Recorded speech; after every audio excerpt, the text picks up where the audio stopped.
우주심과 정신물리학. 이차크 벤토프. 이차크 벤토프는 1923년 체코슬로바키아에서 태어났다.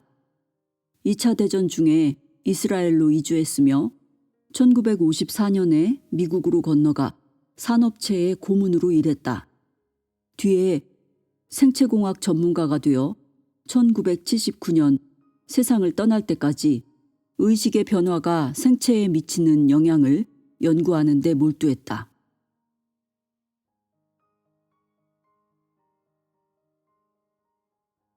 머릿말.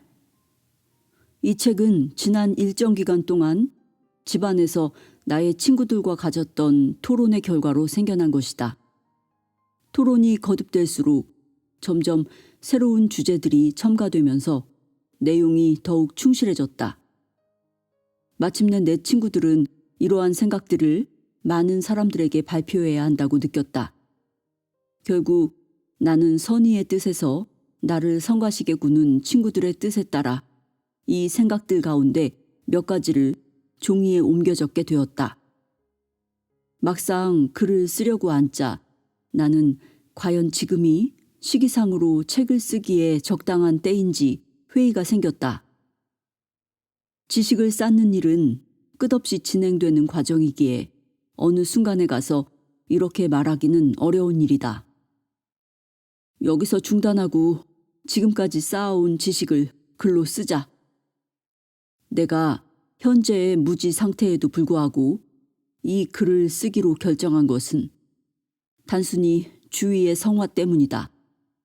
만일 2, 3년 뒤에 이 책을 썼다면 나는 많은 것들을 더 잘 설명하고 새로운 생각들도 더 많이 첨가시킬 수 있었을 것이 확실하다. 하지만 그때 가서도 나는 여전히 똑같은 상황에 직면할 것이다. 왜냐하면 지식이 쌓일수록 무지의 정도도 기하급수적으로 커지기 때문이다. 예를 들면 새로운 정보 하나를 얻으면 그 정보에 따른 수많은 새로운 의문이 꼬리를 물고 따라온다. 적어도 하나의 새로운 정보마다 5에서 10가지의 새로운 의문이 뒤따른다. 이 의문들은 정보가 축적되는 속도보다 훨씬 빠른 비율로 쌓여 올라간다. 그러므로 사람은 더 많이 알수록 모르는 것이 더 많아진다. 이것이 지금 이 책을 출판하려는 나의 결정을 어느 정도는 정당화시켜줄 수 있으리라. 따라서 나는 여기에 수록된 정보가 최종적인 진리라고는 주장하지 않는다. 다만 이 책을 통해 미래의 과학자들과 관심 있는 사람들이 보다 많이 생각하고 사색하게 되기를 바랄 뿐이다. 이 책에 실린 지식의 대부분은 직관적인 통찰을 통해 얻어진 것들이다. 물론 합리적인 근거가 없는 것을 그런 식으로 정당화시키려는 건 아니다.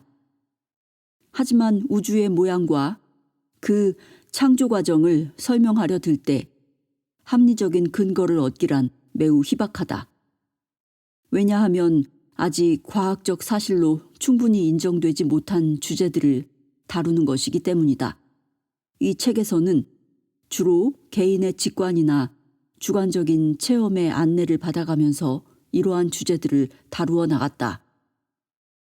이 책은 모든 연령층의 젊은 사람을 위해 쓰여진 책이다. 여기서 젊다는 건 표준식 교육과정에 의해 상상력이 고갈되어 버리지 않은 사람을 말한다. 개미들이 굴을 파는 방식에, 또 뱀의 서늘하면서도 우아한 자태에, 또는 길가에 핀 한 송이 꽃의 아름다움에 아직도 경외감을 느낄 줄 아는 이들을 위해 이 책을 썼다.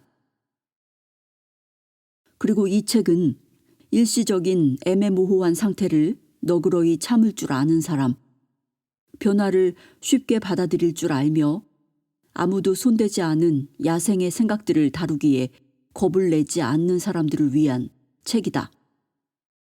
변화를 싫어하는 사람들은 이 책에 금방 실증을 느낄 것이다. 과학자들 중에는 이 책을 끝까지 읽는 사람이 거의 없을 것이다. 그러나 미래의 과학자들, 즉 20세기 말쯤 가서 최고봉을 이룰 미래의 과학자들의 생각 속에 몇 가지 중요한 개념들을 심어주고 그들의 사고 과정을 자극할 수 있게 되기를 나는 희망한다. 우리의 존재는 과연 무엇인가에 대한 납득할 만한 해석을 사람들은 요구하고 있다. 나는 이 책에서 그러한 요구를 만족시켜줄 우주 모형을 만들어 보이고자 했다. 다시 말해 우리 주변의 세계나 천문학자들에 의해 관측되는 머나먼 우주 같은 물질적이고 관측 가능한 우주뿐만이 아니라 다른 차원의 존재까지도 포함하는 신령한 우주 모형을 말한다. 보통 우리는 우리 존재를 구성하고 있는 감정적이고 정신적이고 직관적인 요소들은 존재로 취급하지 않는다. 나는 이 책에서 그러한 것들이 엄연한 실체라는 것을 납득시키고자 한다. 염력, 즉 마음의 힘으로 물건을 움직이는 일이나 텔레파시, 유체 이탈 현상, 투시 능력 등등의 불가사의한 현상들은 그것들을 지배하는 공통된 기본 원리만 알면 모두 해명될 수 있다. 지금까지 이러한 주제들에 대한 논란이 자자했다. 대부분의 보통 사람들과 대다수 과학자들은 그러한 현상이 존재한다는 것을 현재까지도 믿지 않는다. 텔레파시나 유체 이탈의 가능성에 대해 또다시 논란을 벌이는 것보다 나는 그러한 현상들 밑에 깔려있는 메커니즘과 어떻게 그러한 현상들이 가능한가를 설명해 보이겠다. 내가 제시하는 설명이 합당한가 그렇지 않은가는 오로지 독자 재현의 판단에 맡길 뿐이다. 먼저 나는 앞에서 언급한 현상들의 밑바탕에 깔려있는 공통된 원리가 변경된 의식 상태라는 것을 제시하고자 한다. 변경된 의식 상태에서는 정상적인 상태에서 경험하기 어려운 차원을 경험할 수 있다. 내가 말하는 정상적이라는 것은 보통 때에 깨어있는 의식 상태를 의미한다. 나아가 자기 자신을 조절할 수 있는 사람은 체험이 가능하지만 세상에는 수많은 차원의 의식과 세계가 존재한다. 나는 이러한 의식 차원들을 질서 정연한 스펙트럼 속에 정리해 보일 것이다. 함께 모아놓으면 이 모든 차원계는 나의 우주 모형 속에서 서로 상호작용하는 거대한 홀로그램 입체 영상을 형성할 것이다. 우리들 대부분은 작은 문구멍을 통해 우주를 보는데 이 문구멍으로는 끝이 없는 차원계의 스펙트럼 중에서 오직 한 가지 색깔 또는 한 개의 차원계밖에 보이지 않는다. 이 작은 문구멍을 통해 우주를 내다보면 세계가 하나의 연속적인 형태로만 보인다. 다시 말해 모든 사건이 시간의 연속선 위에서 일정한 순서로 이어지는 것 같다. 그러나 실제는 꼭 그렇지만은 않다. 나는 이 책에서 모형이라는 것을 사용하는데 그 개념은 일반적으로 말해 하나의 이론적인 구조물을 뜻한다.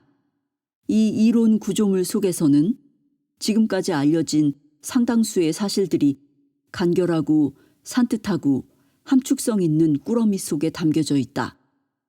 좋은 모형이라면 그 구조물 속에 담긴 요소나 성분들의 행동을 미리 예측할 수가 있다. 이 점을 테스트해보면 그 모형이 가치 있는 모형인지 아닌지를 판단할 수 있다.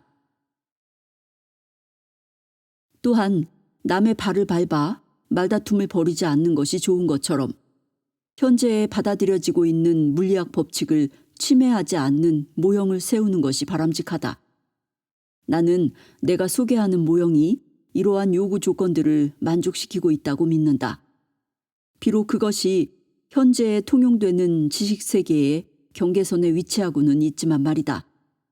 하지만 경계선을 살짝 뛰어넘는다고 해서 나쁠 것은 없다. 그러나 모형은 어디까지나 모형일 뿐이지 절대적인 진리는 아니다.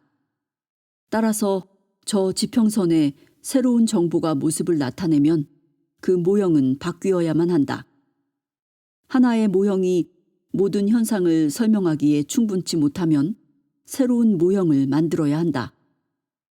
상대성 이론에서는 우리가 무엇을 관찰하든지 항상 남의 기준점과는 다른 자신의 기준점을 가지고 관찰한다는 점을 강조한다.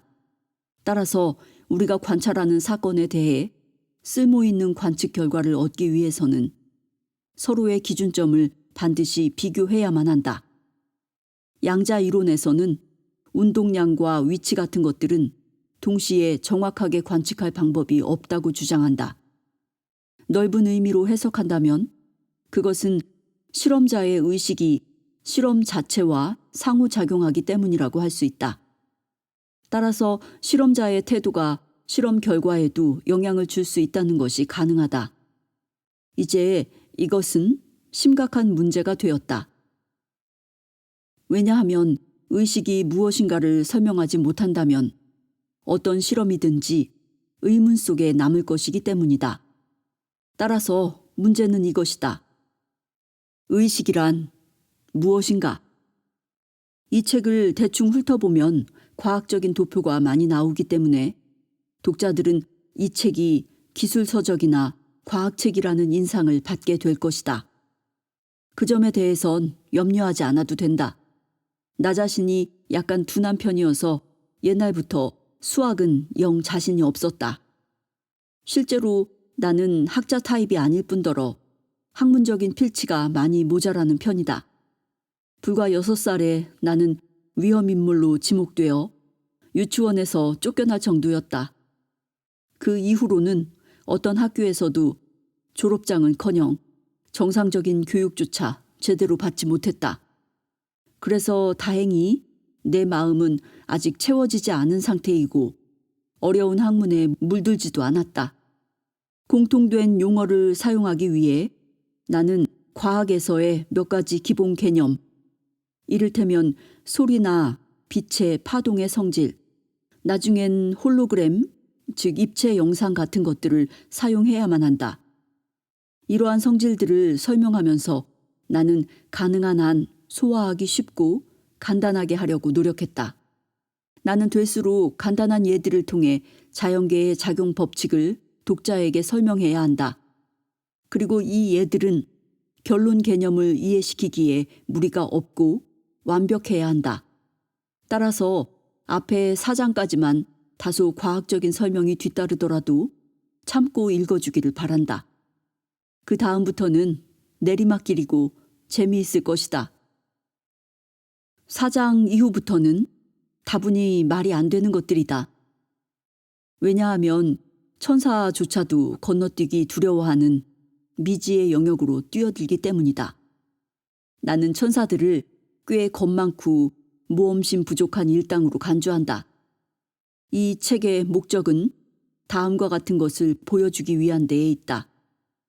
장난꾸러기 요정, 염력, ESP 현상, 즉 초감각적 지각 현상, 유령 현상, 텔레파시, 심령 치료, 갑작스런 신비 체험 등등의 현상을 합리적으로 질서 있게 체계화시켜 놓기만 하면 우리는 그것들이 더 높은 차원의 의식 현상이라는 점을 발견하게 된다.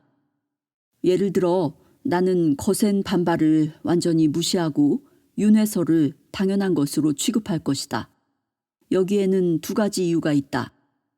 첫째는 적당한 의식 차원에 오른 사람은 본인이 직접 윤회설이 사실이라는 걸 알게 된다는 단순한 이유 때문이고, 둘째는 외부와 단절된 조직체 내에서는 에너지가 소멸되지 않는다는 사실을 우리가 알고 있기 때문이다.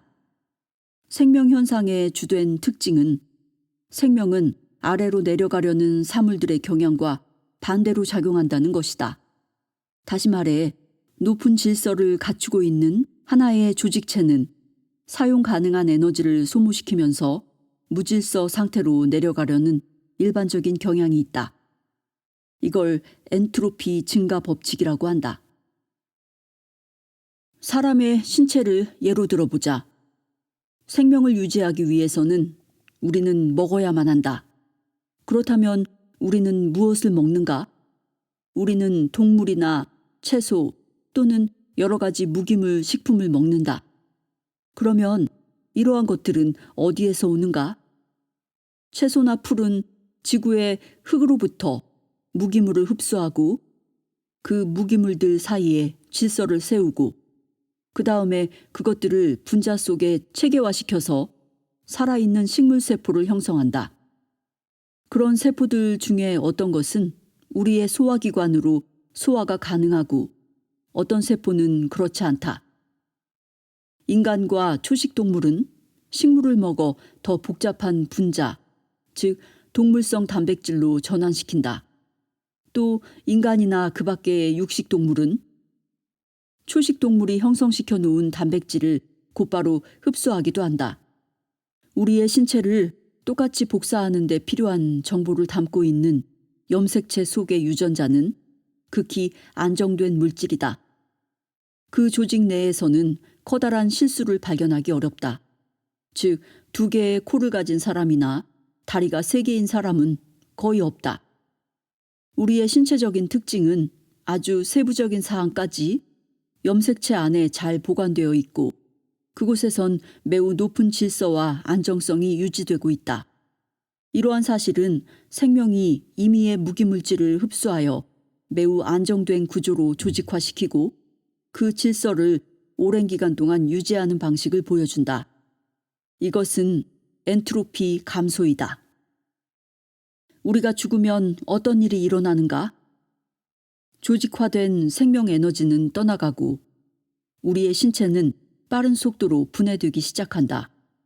우리의 귀중한 정보 전달 물질인 단백질은 3일 이내에 아주 고약한 냄새를 풍기는 물질로 분해된다. 시간이 지남에 따라 이 물질은 훨씬 더 단순한 물질로 분해된다. 그렇게 해서 우리는 대지에서 빌려온 물질들을 되돌려 주는 것이다. 그러나 육체적인 신체 말고 생명을 구성하는 또 다른 성분이 있다. 우리는 살아있는 동안 막대한 양의 정보를 쌓고 저장한다. 어렸을 적에는 우리에게 일어나는 사건들이 무작위적이고 연결성이 없어 보이며 단순히 어른들의 세계에서 떨어지는 것처럼 여겨진다. 성장함에 따라 우리는 사건들의 형태와 그것들의 원인을 알아차리기 시작한다. 간단히 말해 사건들 사이에 질서와 체계를 세워놓는 것이다. 이렇게 질서를 잡고 체계화시키는 과정은 생명력이 임의의 무기물질을 흡수하여 하나의 살아있는 신체로 체계화시키는 과정과 비슷하다. 살아있는 동안에 인간은 다양한 차원의 많은 정보를 체계화시킨다. 감정적인 정보가 형성되고 정신적인 정보가 형성되고 그 밖에 많은 정보들이 형성된다. 이 정보 다발을 어떤 사람은 두뇌가 저장하고 있다고 주장하겠지만 그것은 물질이 아니다. 물질이 아니라 그러한 정보로 이루어진 또 다른 신체이다. 이 신체는 비물질적인 존재로 그 속에는 우리의 인격적인 특징과 특성 등까지 포함해서 한평생 우리가 축적해온 모든 지식이 담겨 있다. 이것이 바로 비물질적인 우리이다. 따라서 살아있는 동안에 우리는 2개의 체계화된 조직체, 즉 하나는 물질적이고 또 하나는 비물질적인 조직체와 관계한다. 그러다가 죽는 순간 물질적인 신체 조직은 붕괴되어 다시 무질서 상태로 돌아간다. 그렇다면 비물질적인 에너지 조직체에도 똑같은 일이 일어날 것인가? 내가 앞으로 영체라고 부를 이 조직체는 정보의 구성자이고 처리자이다. 그리고 그 정보는 우리의 육체의 바깥에 저장된다. 나는 이 영체가 신체와는 독립적으로 존재한다고 주장한다. 즉, 우리의 생각과 지식은 영구히 보존된다. 그것은 비물질적이며 따라서 물질적인 신체가 죽었다고 해서 함께 붕괴되진 않는다. 정보로 구성된 이 영적 신체는 결국에는 모든 인류에 의해 생산된 정보를 저장하는 커다란 정보 저장소에 흡수될 것이며 나는 그것을 우주심이라고 부르겠다. 그러나 이러한 일은 매우 오랜 기간에 걸쳐 일어난다. 이러한 일이 일어나려면 수천 년 또는 수백만 년이 걸릴지도 모른다. 어쨌든 아무것도 소멸되지 않는다. 물질적인 신체는 대지에 다시 흡수되고 정보체인 영체 역시 원래 그것이 나온 곳으로 돌아가 흡수된다. 조직화된 에너지는 절대로 소멸되지 않는다.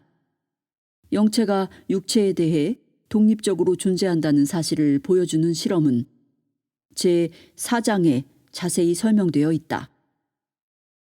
결론적으로 말해서 윤회의 개념을 받아들이기 어려운 사람에게는 이런 것을 제시하고 싶다. 즉, 조직화된 정보 다발은 시간이 지나도 소멸되지 않으며 반면에 육체는 영체가 거주하는 일시적인 그릇일 뿐이라는 점이다. 영체가 한동안 육체 없이 존재해야 할 때가 있다. 즉, 육체가 죽어 있는 동안이다. 이때의 영체는 육체를 통해서만 얻을 수 있는 정보가 더 필요하다고 판단이 서면 육체를 다시 얻어 그 새로운 육체가 늙어 죽을 때까지 관계를 유지한다. 나중에 더 자세히 설명하겠지만 자연계는 조직화된 에너지인 이러한 모든 정보를 쓸데없이 그냥 낭비하진 않는다. 그 정보들은 자연계의 거대한 정보 저장 홀로그램, 즉 우주심에 저장될 것이다. 우리가 과거의 전생들을 기억하지 못하는 건 일종의 자기 보호 메커니즘 때문이다. 이 자기 보호 메커니즘이 우리가 잠재의식 깊은 곳에 묻혀있는 자료를 꺼내는 것을 막고 있는 것이다. 지난 몇 년 동안 심리 현상에 관련된 분야들이 크게 늘어난 것을 우리는 목격하여 왔다. 그러나 아직 대부분의 사람들은 소위 기린 증세라는 것에 시달리고 있다. 기린 증세란 이런 것이다. 어느 화창한 날, 한 나이 먹은 시민이 동물원에 놀러 갔다. 온갖 신기한 동물들을 구경하면서 거닐다가 그는 문득 자기 앞에 서 있는 거대한 다리 한 쌍을 보게 되었다. 그 다리의 주인공이 어떤 동물인가 보려고 고개를 쳐들어 위를 바라보았더니 다리에 연결된 동물의 아랫배가 보였다. 그래서 더 높이 올려다 보았더니 끝없이 긴 목, 계속해서 목이 이어지다가 구름 속 어디엔가 아련히 동물의 머리가 보이는 것이었다. 아, 세상에 이럴 수가! 하고 외치며 그는 이런 일은 불가능하다. 이런 동물은 있을 수가 없다. 라고 말하면서 그 기린에게서 등을 돌려 기린에게는 눈길 한번 주지 않고 서둘러 걸어가 버린다. 대부분의 사람들은 논쟁이 일고 있는 문제에 부딪히면 이렇듯 기린 증세를 보인다. 매우 진취적인 정신을 가진 몇몇 사람을 제외하고는 특히 과학자들에게 그런 증세가 심하다. 문제는 그들이 아주 작은 문구멍으로만 세상을 보면서 방 안에서 편안히 안주해 있기를 바란다는 데에 있다. 기린이 그들의 문구멍으로 보기에 너무 크다 싶으면 그들은 그런 기린은 존재하지 않는다고 판정을 내려버린다. 그러니 기린에게는 참으로 안 된 일이다.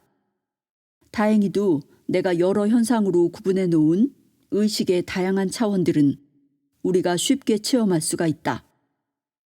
따라서 기꺼이 시간과 노력을 투자할 의사가 있는 사람은 내 설명에 의존할 필요가 없다. 동물원으로 가서 자신이 직접 확인하면 된다. 창조주를 그라고 부른 데 대하여 여성 독자들에게 사과한다. 창조주는 그도 그녀도 아닌 양쪽 다이다. 그러나 나 자신은 그를 우주의 의장이라고 부르고 싶진 않다. 내 생각에도 그는 우주의 의장이 되고 싶어 하지 않으며 훗날 내가 좋은 양심으로 그를 만나기도 틀린 것 같다.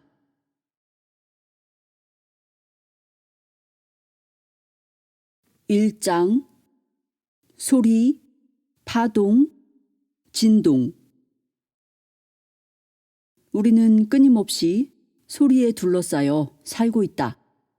우리 자신도 남에게 생각을 전달하기 위해 의미 있는 소리를 만들어내는 고도로 전문화된 발성기관을 갖고 있다. 우리는 주로 소리를 통해 의사소통을 한다. 실제로 우리가 사는 세상에서는 소리가 가장 중요한 정보 전달 수단이다. 어떤 방법으로든 공기를 떨게 하면 소리가 발생한다. 우리가 몸을 약간만 움직여 주위의 공기를 교란시켜도 소리가 발생한다. 손바닥을 펴서 위로 들어 올린다고 해보자. 그 순간 들어 올리는 방향으로 손바닥이 공기를 압축하고 압축된 공기는 소리의 속도인 매 초 340m의 속도로 우리 주위로 퍼져나간다. 손바닥을 주기적으로 상하 운동하면 발생하는 소리는 하나의 음조를 띠게 된다. 여기서 우리가 말하는 소리란 다양한 진동수, 즉 1초에 진동하는 수로 구성된 임의의 음향적 떨림을 뜻한다. 반면에 하나의 음조는 단일한 진동수로 구성되어 있다. 이것은 진동수가 낮기 때문에 우리의 귀에는 들리지 않는다. 이러한 소리, 즉 진동수, 주파수가 너무 낮아 우리의 청각 범위에 미치지 못하는 소리를 초저주파 음이라고 한다. 그러나 파리와 모기가 날개를 칠 때에는 속도가 매우 빠르기 때문에 우리는 그 소리를 확실하게 들을 수 있다. 날개의 빠른 움직임이 일정한 간격으로 공기를 압축시키면서 밀어내기 때문에 우리의 귀에 전해지는 것이다. 간단히 말해 파리나 모기는 하나의 소리 또는 음조를 발생시키고 있다. 우리 한번 약간 애매한 방법이긴 하지만 소리를 만들어 보자. 짧은 전선줄을 마련해서 건전지에 이은 다음 중간에 스위치를 설치해 보자. 스위치를 연결하는 순간 다음에 3가지 일이 일어난다고 우린 학교에서 배웠다. 1. 건전지의 한쪽에서 다른 쪽으로 전류가 흐른다. 2. 전류의 흐름의 수직 방향으로 자장이 형성되고 이 자장은 매초 30km의 빛의 속도로 무한정 사방으로 퍼져나간다. 3. 전선줄이 뜨거워진다. 그런데 아마도 다음의 사실은 학교에서 배우지 못했을 것이다. 4. 전선줄이 뜨거워지는 순간 당연히 전선줄이 팽창한다. 그리고 전선줄은 팽창하면서 주위에 있는 공기를 틀림없이 밀어낼 것이고 그렇게 해서 소리가, 즉 파동이 발생한다. 또는 5. 이런 식으로 전선줄의 부피가 커지면 전선줄 표면에 중력파가 발생한다. 물체의 부피가 커지면 언제나 중력파가 발생하기 때문이다. 이 중력파 역시 빛의 속도로 무한히 퍼져나간다. 어떤 이들은 이 중력파는 무시해도 될 만큼 매우 약하다고 말할 것이다. 하지만 약하든 강하든 중력파는 거기에 분명히 존재한다. 따라서 적어도 이론적으로는 스위치를 넣는 우리의 행위는 전선줄이 팽창함으로써 생기는 공기의 움직임을 통해 지구 주위의 대기권 끝까지 전달되며 또한 전선줄 주위에 발생하는 자장과 중력파의 확장을 통해 천지사방 우주의 끝까지 널리 전해진다. 이러한 예를 드는 목적은 적어도 원칙적으로는 아무리 사소하고 하찮은 행동이라도 멀리까지 광범위하게 전해져서 다른 사물이나 존재에 반드시 영향을 미친다는 사실을 보여주기 위해서이다. 비록 그 사물이나 존재가 그 영향을 느끼지 못한다고 해도 말이다. 이제 작은 틀에 한 개의 끈을 팽팽히 메어보자. 그런 다음 끈의 중간을 손가락으로 튕겨보자. 그 순간 우리는 최대한의 폭으로 끈이 진동하면서 두 개의 대칭되는 홀을 그리는 모습을 보게 된다. 만일 끈의 4분의 1 지점을 튕기면 그림과 같은 형태가 될 것이다. 이것을 서 있는 파동, 즉 정상파라 한다. 정상파는 끈의 길이를 정수배로 나눈 위치에서 끈을 튕겼을 때에만 얻어진다. 위의 그림에서는 틀의 길이가 한 파장의 절반 길이에 해당하고 아래 그림에서는 틀의 길이가 완전한 한 파장의 길이에 해당된다. 아래 그림에서는 끈의 중간에 정지해 있는 지점이 있고 끈이 틀과 연결된 양끝 두 지점도 정지해 있다. 이렇게 정지해 있는 지점을 파동의 마디, 즉 파절이라고 한다. 정지점을 제외한 모든 지점은 아래 위로 진동하고 있다. 이렇게 파절은 정지해 있고 끈의 나머지 다른 부분은 진동하고 있을 때 우리는 이러한 운동의 형태를 정상파라고 한다. 이제 끈 대신에 얇은 금속판이 앞에 있다고 생각해보자. 금속판의 한 끝을 쨘틀에 수평으로 고정시킨 다음 이 금속판 위로 마른 모래를 골고루 뿌려보자. 그러고 나서 금속판의 한쪽 가장자리를 바이올린 활로 일정하게 긁어보자. 당장에 모래알들이 금속판 위에서 서로 대칭되는 무늬를 이루며 모이는 모습을 볼 수 있을 것이다. 자리를 이동하면서 금속판의 가장자리를 긁어주면 무척 다양하고 아름다운 모래알 무늬가 금속판 위에 펼쳐진다. 이런 식으로 모래알이 무늬를 이루는 이유는 앞서 말한 정상파가 금속판 위에 발생했기 때문이다. 다만 끈에 나타난 정상파는 1차원인데 반해 금속판의 평면 위에 나타난 정상파는 2차원인 것만 다를 뿐이다.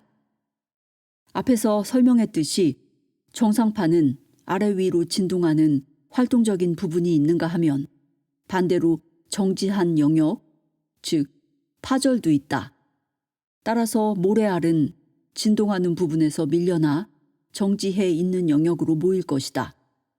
모래알은 가만히 정지해 있는 것을 좋아하므로 안정된 장소로 몰려갈 것이다. 그래서 무늬가 이루어지는 것이다.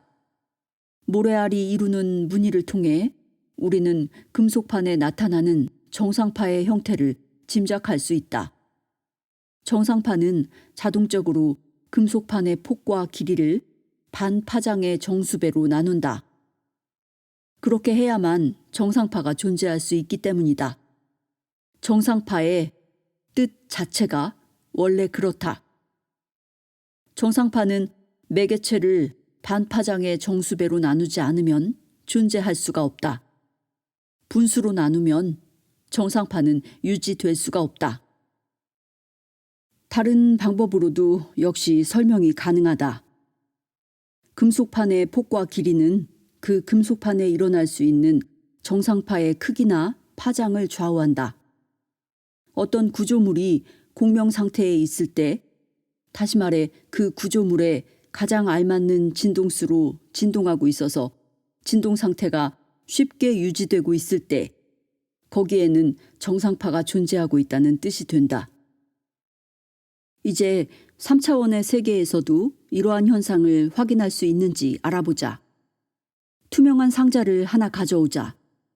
그 상자에 액체를 가득 채우고 그 액체와 똑같은 비중의 입자들을 그 속에 뿌려보자.